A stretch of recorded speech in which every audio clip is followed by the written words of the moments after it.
ਸਤਿ ਸ਼੍ਰੀ ਅਕਾਲ ਜੀ। ਕਿਤਾਬ ਅੰਤਰਝਾਤ, ਲੇਖਕ ਨਰਿੰਦਰ ਸਿੰਘ ਕਪੂਰ। ਇਸ ਦਾ ਦੂਜਾ ਲੇਖ ਆਤਮ ਵਿਸ਼ਵਾਸ। ਜੇ ਤੁਸੀਂ ਵਿਸ਼ਵਾਸ ਕਰਦੇ ਹੋ ਕਿ ਮੀਂਹ ਪਵੇ, ਜ਼ਰੂਰ ਪਵੇਗਾ। ਮੀਂਹ ਦਾ ਪੈਣਾ ਤੁਹਾਡੀ ਵਿਸ਼ਵਾਸ ਭਰੀ ਉਡੀਕ ਉੱਤੇ ਨਿਰਭਰ ਕਰਦਾ ਹੈ। ਤੁਹਾਡੀ ਸੋਚ ਵਿੱਚੋਂ ਉਹੀ ਕੁਝ ਉਪਜੇਗਾ ਜੋ ਕੁਝ ਤੁਸੀਂ ਬੀਜੋਗੇ।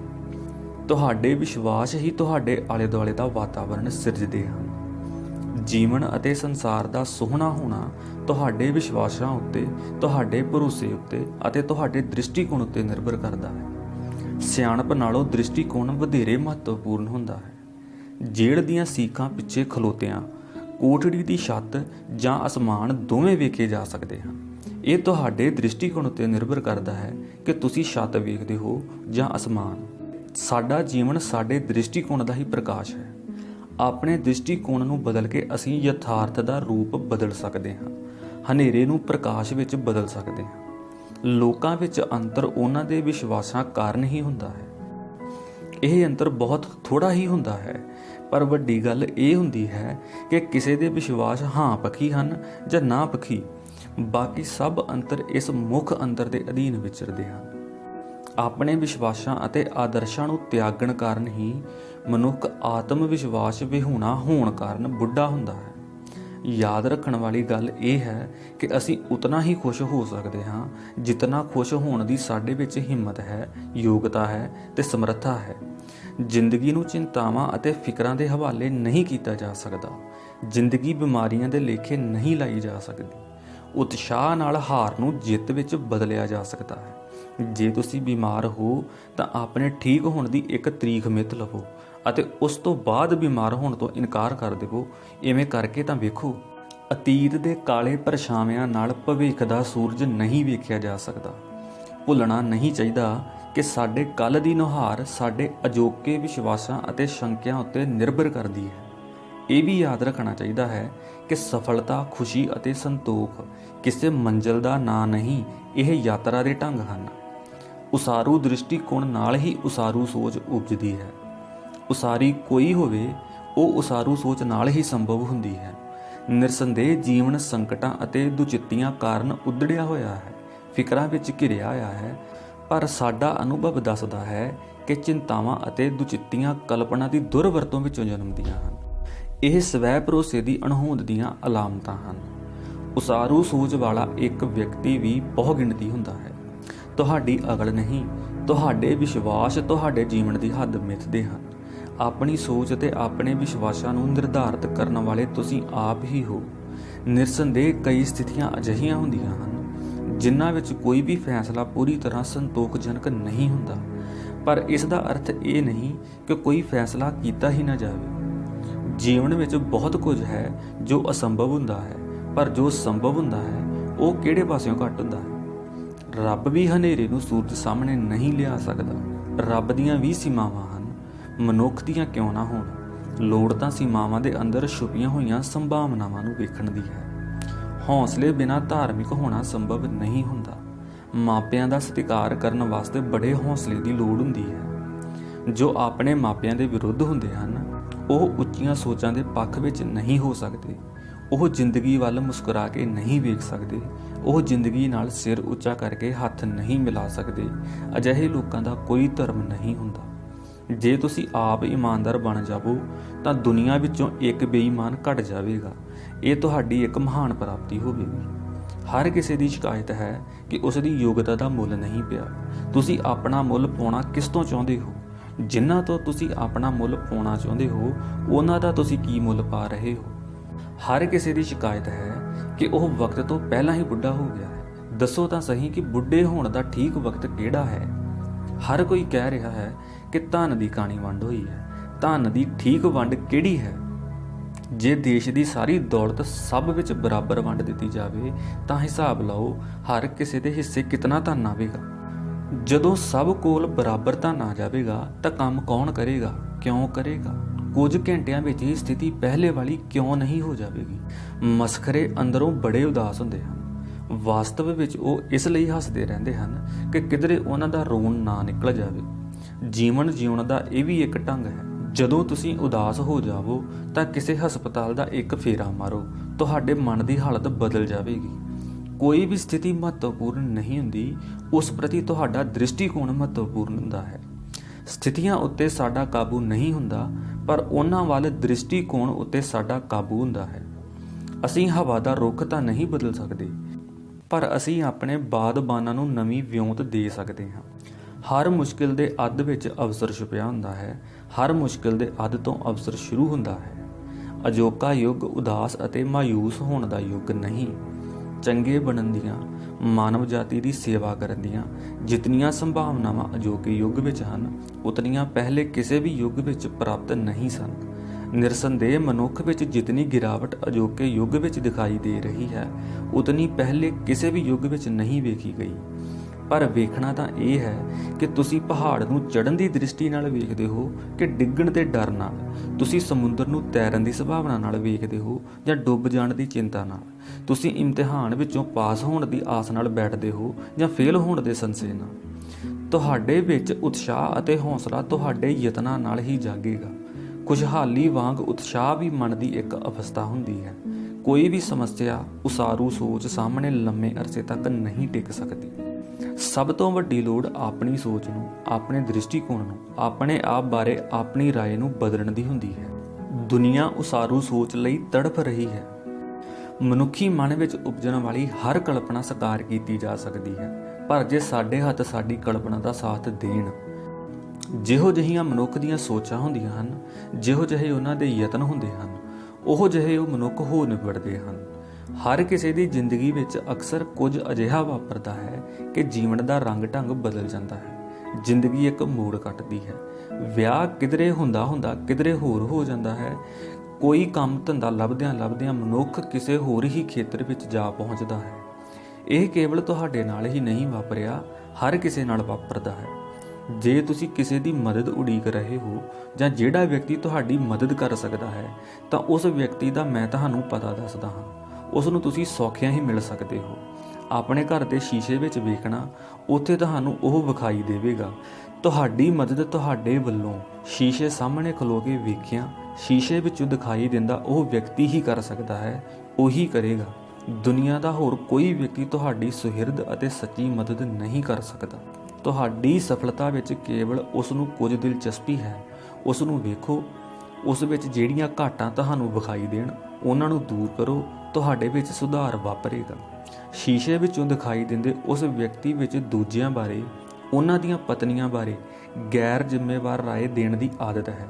ਉਸ ਨੂੰ ਕਹਿਣਾ ਇਹ ਆਦਤ ਤਿਆਗ ਦੇਵੇ, ਇਸ ਨਾਲ ਉਸ ਨੂੰ ਸ਼ਕਤੀ ਮਿਲੇਗੀ, ਉਸ ਦਾ ਆਤਮ ਬਲ ਵਧੇਗਾ, ਉਸ ਦੀ ਆਪਣੇ ਆਪ ਬਾਰੇ ਰਾਏ ਚੰਗੀ ਹੋ ਜਾਵੇਗੀ। ਉਸ ਦੀਆਂ ਗਲਤੀਆਂ ਨੂੰ ਮਾਫ ਕਰ ਦੇਣਾ ਤਾਂ ਕਿ ਉਹ ਜੀਵਨ ਦੇ ਸਫ਼ਰ ਨੂੰ ਨਵੇਂ ਸਿਰਿਓਂ ਸ਼ੁਰੂ ਕਰ ਸਕੇ। ਉਸ ਨੂੰ ਕਹਿਣਾ ਮਾਫ ਕਰਨ ਦੀ ਦਲੇਰੀ ਉਪਜਾਵੇ, ਇਸ ਨਾਲ ਉਸ ਦੇ ਮਨ ਦੀ ਖੁਸ਼ਹਾਲੀ ਅਤੇ ਅਮੀਰੀ ਵਧੇਗੀ। ਉਸ ਨੂੰ ਦੱਸਣਾ ਕਿ ਉਹ ਕਿਸੇ ਉੱਚੇ ਨਿਸ਼ਾਨੇ ਨੂੰ ਅਪਣਾਵੇ ਜਿੱਥੇ ਸਫਲਤਾ ਅਤੇ ਅਸਫਲਤਾ ਵਿਚਕਾਰ ਭੇਦ ਮੁੱਕ ਜਾਂਦਾ ਹੈ। ਉਸ ਨੂੰ ਸਮਝਾਉਣਾ ਕਿ ਉਹ ਦਿਨ ਦੀ ਕੁੰਜੀ ਨਾਲ ਰਾਤ ਦੇ ਜਿੰਦਰੇ ਖੋਲ੍ਹੇ। ਉਸ ਨੂੰ ਕਹਿਣਾ ਕਿ ਉਹ ਗੁਰਦੁਆਰੇ ਵਿਚਲੀ ਅਰਦਾਸ ਵਾਂਗ ਹੋ ਨਿਬੜੇ। ਉਸ ਦਾ ਇੱਕ ਇੱਕ ਅੱਖਰ ਪਹਿਲਾਂ ਜੀਵਿਆ ਗਿਆ ਹੈ। ਉਸ ਨੂੰ ਦੱਸਣਾ ਕਿ ਦੂਜਿਆਂ ਦੀ ਪੈੜ ਤੁਰਨ ਯੋਗਤਾ ਹੁੰਦੀ ਹੈ, ਪਰ ਉਸ ਉੱਤੇ ਤੁਰ ਕੇ ਕਿਸੇ ਨਵੀਂ ਮੰਜ਼ਿਲ ਤੇ ਨਹੀਂ ਪਹੁੰਚਿਆ ਜਾ ਸਕਦਾ। ਉਸ ਨੂੰ ਸਮਝਾਉਣਾ ਕਿ ਕਿਸੇ ਦੀ ਬੁਰਾਈ ਪ੍ਰਸੰਨਤਾ ਨਾਲ ਨਾ ਸੁਣੇ ਅਤੇ ਸਿੱਧਾ ਤੁਰਨ ਵਾਲਿਆਂ ਨਾਲ ਟੇਢਾ ਨਾ ਤੁਰੇ। ਕਰਮ ਕਰਨ ਨਾਲ ਵੀ ਭਾਵੇਂ ਉਸ ਨੂੰ ਪ੍ਰਸੰਨਤਾ ਨਾ ਮਿਲੇ, ਪਰ ਉਸ ਨੂੰ ਪਤਾ ਹੋਣਾ ਚਾਹੀਦਾ ਹੈ ਕਿ ਕਰਮ ਕਰਨ ਤੋਂ ਬਿਨਾਂ ਪ੍ਰਸੰਨਤਾ ਦੇ ਕੋਈ ਅਰਥ ਨਹੀਂ ਹੁੰਦੇ। ਛੋਟਾਪਣ ਅਤੇ ਅਧੂਰਾਪਣ ਆਧੁਨਿਕ ਯੁੱਗ ਦੇ ਰੋਗ ਹਨ। ਜਿਸ ਵਿੱਚ ਇਹ ਰੋਗ ਹੋਵੇ, ਉਸ ਵਿੱਚ ਆਤਮ ਬਲ ਨਹੀਂ ਉਪਜਦਾ। ਵੱਡੇ ਜਹਾਜ਼ ਡੂੰਘੇ ਪਾਣੀਆਂ ਵਿੱਚ ਹੀ ਉਤਰਦੇ ਹਨ। ਛੋਟੀਆਂ ਥਾਵਾਂ ਤੇ ਰਹਿਣ ਵਾਲੇ ਛੋਟੇ ਲੋਕਾਂ ਦੀ ਇਹ ਕੋਸ਼ਿਸ਼ ਹੁੰਦੀ ਹੈ ਕਿ ਸੰਸਾਰ ਉਹਨਾਂ ਦੀ ਜਾਣਕਾਰੀ ਤੋਂ ਵੱਡਾ ਨਾ ਹੋਵੇ। ਉਹ ਨਹੀਂ ਜਾਣਦੇ ਕਿ ਜੋ ਹੋ ਰਿਹਾ ਹੈ ਉਸ ਦਾ ਹੋਣਾ ਹੀ ਉਸ ਨੂੰ ਮੁੱਲਵਾਨ ਬਣਾ ਰਿਹਾ ਹੈ। ਵੱਡੇ ਇਰਾਦਿਆਂ ਤੋਂ ਬਿਨਾਂ, ਵਿਸ਼ਾਲ ਦ੍ਰਿਸ਼ਟੀ ਤੋਂ ਬਿਨਾਂ, ਉੱਚੀਆਂ ਸੋਚਾਂ ਤੋਂ ਬਿਨਾਂ ਨਾ ਵੱਡਾ ਹੋਇਆ ਜਾ ਸਕਦਾ ਹੈ, ਨਾ ਹੀ ਵਿਸ਼ਾਲ ਅਤੇ ਨਾ ਹੀ ਉੱਚਾ ਹੋਇਆ ਜਾ ਸਕਦਾ ਹੈ। ਕੋਈ ਵੀ ਕੰਮ ਕਰਨ ਦਾ ਜਿਹੜਾ ਢੰਗ ਤੁਸੀਂ ਜਾਣਦੇ ਹੋ, ਉਸ ਨਾਲੋਂ ਚੰਗੇਰਾ ਢੰਗ ਵੀ ਹੋਵੇਗਾ, ਉਸ ਨੂੰ ਲੱਭੋ। ਕਿਹਾ ਜਾਂਦਾ ਹੈ ਕਿ ਜਿਨ੍ਹਾਂ ਮੁਸੀਬਤਾਂ ਤੋਂ ਅਸੀਂ ਡਰਦੇ ਹਾਂ, ਉਹ ਮੁਸੀਬਤਾਂ ਘੱਟ ਹੀ ਵਾਪਰਦੀਆਂ ਹਨ। ਜੇ ਗੌਰ ਨਾਲ ਵੇਖੀਏ ਤਾਂ ਪਤਾ ਲੱਗੇਗਾ ਕਿ ਦੁਨੀਆ ਉਸਾਰੂ ਸੋਚ ਵਾਲੇ ਵਿਅਕਤੀਆਂ ਕਾਰਨ ਹੀ ਚੱਲ ਰਹੀ ਹੈ। ਉਤਸ਼ਾਹ ਦੀ ਵੀ ਲਾਗ ਲੱਗਦੀ ਹੈ। ਜਦੋਂ ਤੁਹਾਨੂੰ ਇਹ ਲਾਗ ਲੱਗ ਜਾਵੇ ਤਾਂ ਇਹ ਦੂਜਿਆਂ ਨੂੰ ਵੀ ਲਾਉਣੀ। ਕੁਝ ਪੰਛੀਆਂ ਅਤੇ ਜਾਨਵਰਾਂ ਵਿੱਚ ਦੂਜਿਆਂ ਨਾਲੋਂ ਵਧੇਰੇ ਉਤਸ਼ਾਹ ਹੁੰਦਾ ਹੈ। ਧਿਆਨ ਨਾਲ ਵੇਖਣਾ ਕਿ ਵੱਗ ਵਿੱਚ ਅੱਗੇ ਰਹਿਣ ਵਾਲੀ ਮੱਝ ਜਾਂ ਗਊ ਹਰ ਰੋਜ਼ ਅੱਗੇ ਰਹੇਗੀ। ਜਿਨ੍ਹਾਂ ਨੇ ਕਬੂਤਰ ਜਾਂ ਹੋਰ ਪੰਛੀ ਪਾਲੇ ਹੁੰਦੇ ਹਨ ਉਹ ਜਾਣਦੇ ਹੁੰਦੇ ਹਨ ਕਿ ਅੱਗੇ ਰਹਿਣ ਵਾਲਾ ਕਬੂਤਰ ਹਰ ਉਡਾਣ ਵਿੱਚ ਅੱਗੇ ਹੀ ਰਹਿੰਦਾ ਹੈ। ਤੁਹਾਡੇ ਮੂੰਹ ਦੇ ਕੋਨੇ ਦੱਸਣਗੇ ਕਿ ਤੁਸੀਂ ਪ੍ਰਸੰਨ ਹੋ ਜਾਂ ਉਦਾਸ। ਸੁਹਾਵਣੇ ਦ੍ਰਿਸ਼ ਵੇਖਦਿਆਂ ਅਜੇ ਤੱਕ ਕਿਸੇ ਦੀਆਂ ਅੱਖਾਂ ਨਹੀਂ ਥੱਕੀਆਂ। ਸੂਰਜ ਵੱਲ ਵੇਖਦਿਆਂ ਸਾਨੂੰ ਪਰਛਾਵੇਂ ਨਹੀਂ ਦਿਸਦੇ। ਤੁਹਾਡੇ ਸੁਪਨੇ ਤੁਹਾਡੀਆਂ ਸੰਭਾਵਨਾਵਾਂ ਹਨ। ਇਹਨਾਂ ਦਾ ਸੱਚ ਹੋਣਾ ਜਾਂ ਨਾ ਹੋਣਾ ਤੁਹਾਡੇ ਉੱਤੇ ਨਿਰਭਰ ਕਰਦਾ ਹੈ। ਆਤਮ ਵਿਸ਼ਵਾਸ ਲੰਮੀ ਉਡੀਕ ਅਤੇ ਅਭਿਆਸ ਦਾ ਸਿੱਟਾ ਹੁੰਦਾ ਹੈ। ਸਫੈਦਿਆਂ ਨੂੰ ਬੀਜਣ ਵਾਲੇ ਟਾਹਲੀਆਂ ਦੀਆਂ ਆਸਾਂ ਨਾ ਲਾਉਣ। ਉਡੀਕ ਸਾਨੂੰ ਬਹੁਤ ਕੁਝ ਸਿਖਾਉਂਦੀ ਹੈ, ਸਾਨੂੰ ਬਹੁਤ ਕੁਝ ਦਿੰਦੀ ਹੈ। ਉਡੀਕ ਸਾਡਾ ਘਮੰਡ ਤੋੜਦੀ ਹੈ। ਇਹ ਉਮੀਦ ਦਾ ਰੋਮਾਂਸ ਸਿਰਜਦੀ ਹੈ। ਨਿਰਾਸ਼ਾ ਅਤੇ ਅਸਫਲਤਾ ਦਾ ਯਥਾਰਥ ਸਾਡੇ ਸਨਮੁਖ ਕਰਦੀ ਹੈ। ਆਸ਼ਾ ਅਤੇ ਨਿਰਾਸ਼ਾ ਦੇ ਵਿਚਕਾਰ ਸੋਗ ਬੈਠਾ ਹੈ। ਹਰ ਉਡੀਕ ਦੇ ਕੇਂਦਰ ਵਿੱਚ ਮਨੁੱਖ ਹੁੰਦਾ ਹੈ। ਉਂਝ ਤਾਂ ਉਡੀਕ ਕਰਨੀ ਸੌਖੀ ਨਹੀਂ ਹੁੰਦੀ, ਪਰ ਜੋ ਉਡੀਕ ਕਰਨੀ ਸਿੱਖ ਗਿਆ ਉਸ ਲਈ ਕੁਝ ਵੀ ਔਖਾ ਨਹੀਂ ਹੁੰਦਾ। ਉਡੀਕ ਦੀ ਸਮਰੱਥਾ ਤੋਂ ਬਿਨਾਂ ਪਿਆਰ ਦੀ ਸੰਭਾਵਨਾ ਉਜਾਗਰ ਨਹੀਂ ਹੁੰਦੀ। ਉਡੀਕ ਸਾਨੂੰ ਦੂਜਿਆਂ ਦੀਆਂ ਘਾਟਾਂ ਨੂੰ ਸਵੀਕਾਰ ਕਰਨ ਦਾ ਸਲੀਕਾ ਸਿਖਾਉਂਦੀ ਹੈ। ਅਸੀਂ ਕਿਸੇ ਨੂੰ ਉਦੋਂ ਤੱਕ ਖੁੱਲ੍ਹ ਕੇ ਪਿਆਰ ਨਹੀਂ ਕਰਦੇ ਜਦੋਂ ਤੱਕ ਸਾਨੂੰ ਇਹ ਨਿਸ਼ਚੈ ਨਹੀਂ ਹੋ ਜਾਂਦਾ ਕਿ ਉਹ ਸਾਡੀ ਉਡੀਕ ਕਰੇਗੀ, ਕਿ ਉਹ ਸਾਡੀ ਉਡੀਕ ਕਰੇਗਾ। ਬਿਨਾਂ ਫਰਜ਼ ਨਿਭਾਏ ਸਵੈ ਭਰੋਸੇ ਦੀ ਆਸ ਕਰਨੀ ਨਿਰਮੂਲ ਹੈ। ਫਰਜ਼ ਨਿਭਾਏ ਬਿਨਾਂ ਸੁੱਖ ਦੀ ਆਸ ਵੀ ਨਿਰਮੂਲ ਹੈ। ਫਰਜ਼ ਉਹ ਸੰਕਲਪ ਹੈ ਜਿਸ ਦੀ ਚਰਚਾ ਨਹੀਂ ਹੋ ਸਕਦੀ। ਚਰਚਾ ਸਦਾ ਹੀ ਫਰਜ਼ ਨਾ ਨਿਭਾਉਣ ਦੀ ਹੁੰਦੀ ਹੈ। ਸਿਹਤ ਦੀ ਕੋਈ ਚਰਚਾ ਸੰਭਵ ਨਹੀਂ। ਚਰਚਾ ਕੇਵਲ ਬਿਮਾਰੀ ਦੀ ਹੀ ਹੋ ਸਕਦੀ ਹੈ। ਗਿਆਨ ਦੀ ਚਰਚਾ ਨਹੀਂ ਹੋ ਸਕਦੀ। ਗਿਆਨ ਤਾਂ ਝੋਲੀ ਹੀ ਪਵਾਇਆ ਜਾ ਸਕਦਾ ਹੈ। ਚਰਚਾ ਅਗਿਆਨਤਾ ਦੀ ਹੀ ਹੋ ਸਕਦੀ ਹੈ। ਸਵੈ ਭਰੋਸਾ ਪਰਮ ਤੰਦਰੁਸਤ ਅਹਿਸਾਸ ਦਾ ਨਾਂ ਹੈ। ਡਰ ਅਤੇ ਚਿੰਤਾ ਇਸ ਗੱਲ ਦੀ ਗਵਾਹੀ ਹਨ ਕਿ ਤੁਸੀਂ ਗਲਤ ਹੋ। ਚੇਤਨ ਹੋ ਕੇ ਔਖੇ ਰਾਹ ਤੇ ਪੈਣਾ ਹੀ ਤਪੱਸਿਆ ਹੈ। ਜਿਵੇਂ ਉੱਚਾ ਬੋਲਣ ਵਾਲਿਆਂ ਨੂੰ ਲਾਇਬ੍ਰੇਰੀ ਵਿੱਚ ਆਨੰਦ ਪ੍ਰਾਪਤੀ ਦੀ ਇੱਛਾ ਤਿਆਗ ਦੇਣੀ ਚਾਹੀਦੀ ਹੈ, ਉਵੇਂ ਹੀ ਜਿਹੜੇ ਸੌਖੀਆਂ ਜਿੱਤਾਂ ਦੇ ਆਦੀ ਹਨ ਉਹ ਆਤਮ ਬਲ ਜਾਂ ਸਵੈ ਭਰੋਸੇ ਜਾਂ ਸਰਬੱਤ ਦੇ ਭਲੇ ਦੇ ਮਿੱਠੇ ਪਾਣੀਆਂ ਦੇ ਚਸ਼ਮਿਆਂ ਦੀ ਆਸ ਨਾ ਲਾਉਣ। ਮਨੁੱਖ ਦਾ ਰੂਹਾਨੀ ਅਨੁਭਵ ਉਸ ਦੇ ਗਿਆਨ, ਉਦੇਸ਼ਾਂ ਅਤੇ ਸੁਚੇਤ ਕਰਮਾਂ ਦੇ ਖੇਤਰਫਲ ਤੋਂ ਵੱਡਾ ਨਹੀਂ ਹੋ ਸਕਦਾ। ਜੋ ਹਨੇਰੇ ਵਿੱਚ ਰਹਿੰਦਾ ਹੈ ਉਸ ਦੇ ਸੁਭਾਅ ਵਿੱਚ ਹਨੇਰਾ ਹੁੰਦਾ ਹੈ। ਜਦੋਂ ਸਰੀਰ ਰੋਗੀ ਹੋਵੇ ਤਾਂ ਨਿਰਸੰਦੇਹ ਸਾਰਾ ਧਿਆਨ ਸਰੀਰ ਹੀ ਮੰਗ ਲੈਂਦਾ ਹੈ। ਸੱਚ ਤਾਂ ਇਹ ਹੈ ਕਿ ਜਿਨ੍ਹਾਂ ਦਾ ਸਾਰਾ ਧਿਆਨ ਹੀ ਸਰੀਰ ਵੱਲ ਹੁੰਦਾ ਹੈ ਉਹਨਾਂ ਦਾ ਸਰੀਰ ਹੀ ਰੋਗੀ ਹੁੰਦਾ ਹੈ। ਸਾਡਾ ਸਰੀਰ ਇਸ ਸੰਸਾਰ ਵਿੱਚ ਸਾਡੇ ਹੁਣ ਦਾ ਵਸੀਲਾ ਹੈ। ਅਸੀਂ ਸਰੀਰ ਰਾਹੀਂ ਇਸ ਸੰਸਾਰ ਵਿੱਚ ਵਿਚਰਦੇ ਹਾਂ, ਸਰੀਰ ਲਈ ਨਹੀਂ। ਨਲਕੇ ਰਾਹੀਂ ਪਾਣੀ ਆਉਂਦਾ ਹੈ, ਨਲਕੇ ਵਿੱਚੋਂ ਨਹੀਂ। ਆਤਮ ਬਲ ਵਾਲਾ ਵਿਅਕਤੀ ਸਰੀਰ ਦਾ ਦਾਸ ਨਹੀਂ ਹੁੰਦਾ। ਉਸ ਦੀ ਟੇਕ ਕਿਧਰੇ ਹੋਰ ਹੁੰਦੀ ਹੈ। ਉਹ ਜਾਣਦਾ ਹੈ ਕਿ ਮਹਾਨ ਗਿਆਨ ਨੂੰ ਮਹਾਨ ਯਤਨ ਤੋਂ ਬਿਨਾਂ, ਅਨੰਤ ਨੂੰ ਅਨੰਤ ਧੀਰਜ ਤੋਂ ਬਿਨਾਂ ਪ੍ਰਾਪਤ ਕਰਨਾ ਅਸੰਭਵ ਹੈ। ਧੀਰਜ ਨਾਲ ਸਭ ਚੀਜ਼ਾਂ ਸਮਾਂ ਪਾ ਕੇ ਸੌਖੀਆਂ ਹੋ ਜਾਂਦੀਆਂ ਹਨ। ਸਵੈ ਭਰੋਸੇ ਤੋਂ ਬਿਰਵੇ ਵਿਅਕਤੀ ਅਕਸਰ ਆਪਣੇ ਤੋਂ ਹੇਠਲਿਆਂ ਦਾ ਸਾਥ ਲੱਭਣ ਲੱਗ ਪੈਂਦੇ ਹਨ। ਉਹਨਾਂ ਨੂੰ ਨਹੀਂ ਪਤਾ ਕਿ ਜਿਹੜੇ ਸੁੱਖ ਦੀ ਇੱਛਾ ਨਾਲ ਸੰਨਿਆਸ ਲੈਂਦੇ ਹਨ ਉਹ ਦੁਖੀ ਹੁੰਦੇ ਹਨ। ਅਗਿਆਨੀਆਂ ਦਾ ਜੀਵਨ ਸਵੈ ਭਰੋਸੇ ਦੀ ਅਣਹੋਂਦ ਅਤੇ ਇੱਕ ਦੂਜੇ ਦੇ ਅਗਿਆਨ ਦੇ ਆਸਰੇ ਖਲੋਤਾ ਹੁੰਦਾ ਹੈ। ਸੰਸਾਰ ਵਿੱਚ ਜਿਤਨੇ ਪਾਪ ਹੋ ਰਹੇ ਹਨ ਉਹਨਾਂ ਲਈ ਅਸੀਂ ਹੀ ਜ਼ਿੰਮੇਵਾਰ ਹਾਂ। ਸਵੈ ਭਰੋਸਾ ਹੋਣਾ ਹੀ ਕ੍ਰਾਂਤੀਕਾਰੀ ਹੋਣਾ ਹੈ, ਕਿਉਂਕਿ ਸਵੈ ਭਰੋਸਾ ਮਨੁੱਖ ਦੇ ਭਲੇ ਹਿੱਤ ਹੀ ਵਰਤਿਆ ਜਾ ਸਕਦਾ ਹੈ। ਇਸ ਦੀ ਦੁਰਵਰਤੋਂ ਸੰਭਵ ਨਹੀਂ ਹੁੰਦੀ। ਦੁਰਵਰਤੋਂ ਦਾ ਕੇਵਲ ਡਰ ਅਤੇ ਭੈ ਦੀ ਹੀ ਕੀਤੀ ਜਾ ਸਕਦੀ ਹੈ। ਵੇਖਿਆ ਗਿਆ ਹੈ ਕਿ ਵਿਸ਼ੇਸ਼ ਲਗਾਓ ਜਾਂ ਵਿਸ਼ੇਸ਼ ਝੁਕਾਓ ਸਧਾਰਨ ਚੀਜ਼ ਨੂੰ ਵੀ ਵਿਸ਼ੇਸ਼ ਬਣਾ ਦਿੰਦਾ ਹੈ। ਪਿਆਰ ਦੇ ਖੇਤਰ ਵਿੱਚ ਇਸ ਅਸੂਲ ਦਾ ਅਮਲੀ ਪੱਖ ਤੁਸੀਂ ਸਹਿਜੇ ਹੀ ਵੇਖ ਸਕਦੇ ਹੋ। ਬਹੁਤੇ ਲੋਕਾਂ ਦਾ ਇਹ ਵਿਚਾਰ ਹੁੰਦਾ ਹੈ ਕਿ ਸਾਨੂੰ ਆਤਮ ਬਲ ਜਾਂ ਸਵੈ ਭਰੋਸੇ ਨੂੰ ਪ੍ਰਗਟਾਉਣ ਦੇ ਅਵਸਰ ਹੀ ਨਹੀਂ ਮਿਲਦੇ। ਮੇਰਾ ਉੱਤਰ ਹੈ ਕਿ ਜੇ ਤੁਸੀਂ ਅਵਸਰ ਮਿਲਣ ਦੀ ਉਡੀਕ ਕਰੋਗੇ ਤਾਂ ਇਹ ਅਵਸਰ ਕਦੇ ਵੀ ਨਹੀਂ ਮਿਲੇਗਾ। ਤੁਸੀਂ ਜਿੱਥੇ ਵੀ ਹੋ, ਜਿਸ ਸਥਿਤੀ ਵਿੱਚ ਹੋ, ਆਪਣੇ ਆਲੇ ਦੁਆਲੇ ਨੂੰ ਬਦਲ ਸਕਦੇ ਹੋ। ਆਪਣੇ ਆਪ ਤੋਂ ਸ਼ੁਰੂ ਕਰੋ। ਆਪਣੇ ਆਪ ਬਾਰੇ ਤੁਹਾਡੀ ਰਾਏ ਕਿਹੋ ਜਿਹੀ ਹੈ? ਕੀ ਤੁਸੀਂ ਉਸ ਰਾਏ ਨਾਲ ਸੰਤੁਸ਼ਟ ਹੋ? ਕੀ ਤੁਸੀਂ ਇਸ ਰਾਏ ਨੂੰ ਚੰਗੇਰੀ ਨਹੀਂ ਬਣਾ ਸਕਦੇ? ਸੱਚ ਤਾਂ ਇਹ ਹੈ ਕਿ ਅਜੋਕੇ ਯੁੱਗ ਵਿੱਚ ਮਨੁੱਖੀ ਅਹਿਸਾਸ ਦਾ ਕਾਲ ਪਿਆ ਹੋਇਆ ਹੈ ਅਤੇ ਇਸ ਲਈ ਅਸੀਂ ਵੀ ਜ਼ਿੰਮੇਵਾਰ ਹਾਂ। ਅਹਿਸਾਸ ਕਮਾਇਆ ਜਾਂਦਾ ਹੈ ਅਤੇ ਇਸ ਦਾ ਸਭ ਤੋਂ ਵੱਡਾ ਸਰੋਤ ਮਨੁੱਖ ਦਾ ਆਪਣਾ ਵਰਤਮਾਨ ਕੰਮ ਹੁੰਦਾ ਹੈ। ਜਿਹੜੇ ਆਪਣੇ ਕੰਮ ਤੋਂ ਭਗੌੜੇ ਹੋਏ ਹਨ ਉਹ ਨਾ ਕਿਸੇ ਮੰਜ਼ਿਲ ਤੇ ਅੱਪੜਦੇ ਹਨ ਅਤੇ ਨਾ ਹੀ ਕਿਸੇ ਨਾਲ ਡੂੰਘਾ ਰਿਸ਼ਤਾ ਉਸਾਰ ਸਕਦੇ ਹਨ। ਜੇ ਤੁਹਾਨੂੰ ਕਦੇ ਕੋਈ ਮੁਸੀਬਤ ਪਵੇ ਤਾਂ ਸਹਿਯੋਗ ਲਈ, ਹੱਲ ਲੱਭਣ ਲਈ ਕਿਸੇ ਸਭ ਤੋਂ ਵੱਧ ਰੁੱਝੇ ਬੰਦੇ ਕੋਲ ਜਾਣਾ। ਉਹੀ ਤੁਹਾਡੀ ਮਦਦ ਕਰ ਸਕੇਗਾ। ਉਸ ਕੋਲ ਹੀ ਤੁਹਾਡੀ ਸਮੱਸਿਆ ਸੁਣਨ ਅਤੇ ਹੱਲ ਸੁਝਾਉਣ ਲਈ ਸਮਾਂ ਹੋਵੇਗਾ। ਕਿਸੇ ਵਿਹਲੜ ਕੋਲ ਨਾ ਜਾਣਾ, ਕਿਉਂਕਿ ਉਸ ਕੋਲ ਸਮਾਂ ਨਹੀਂ ਹੋਵੇਗਾ। ਜਦੋਂ ਤੁਸੀਂ ਆਪਣੇ ਨਿਰਧਾਰਤ ਕੰਮ ਵਿੱਚ ਰੁੱਝ ਜਾਵੋਗੇ ਤਾਂ ਤੁਹਾਡੇ ਅਨੁਭਵ ਦੀ ਤਾਸੀਰ ਬਦਲ ਜਾਵੇਗੀ। ਤੁਹਾਡੇ ਵਿੱਚ ਆਤਮ ਵਿਸ਼ਵਾਸ ਆ ਜਾਵੇਗਾ। ਤੁਹਾਨੂੰ ਆਪਣਾ ਆਪ ਚੰਗਾ ਲੱਗੇਗਾ।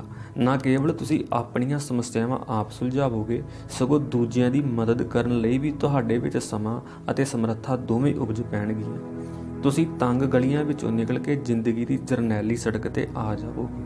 ਮਨੁੱਖ ਦਾ ਬਲੀ ਹੱਥ ਹਰ ਚੀਜ਼ ਵਿੱਚ ਜਾਨ ਪਾ ਦਿੰਦਾ ਹੈ।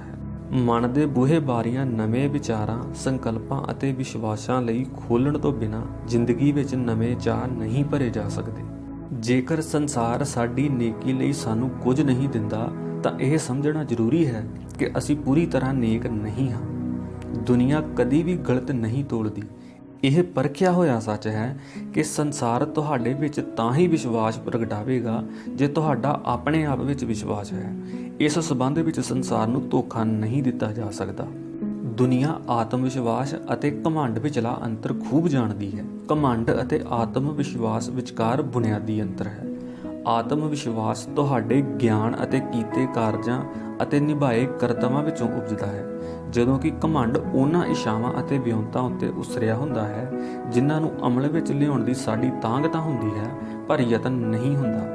ਘਮੰਡ ਦੀ ਮੁਨਾਦੀ ਕੀਤੀ ਜਾਂਦੀ ਹੈ, ਜਦੋਂ ਕਿ ਆਤਮ ਵਿਸ਼ਵਾਸ ਲੁਕਾ ਕੇ ਆਪਣੇ ਸਧਾਰਨ ਹੋਣ ਦਾ ਪ੍ਰਗਟਾਵਾ ਕੀਤਾ ਜਾਂਦਾ ਹੈ।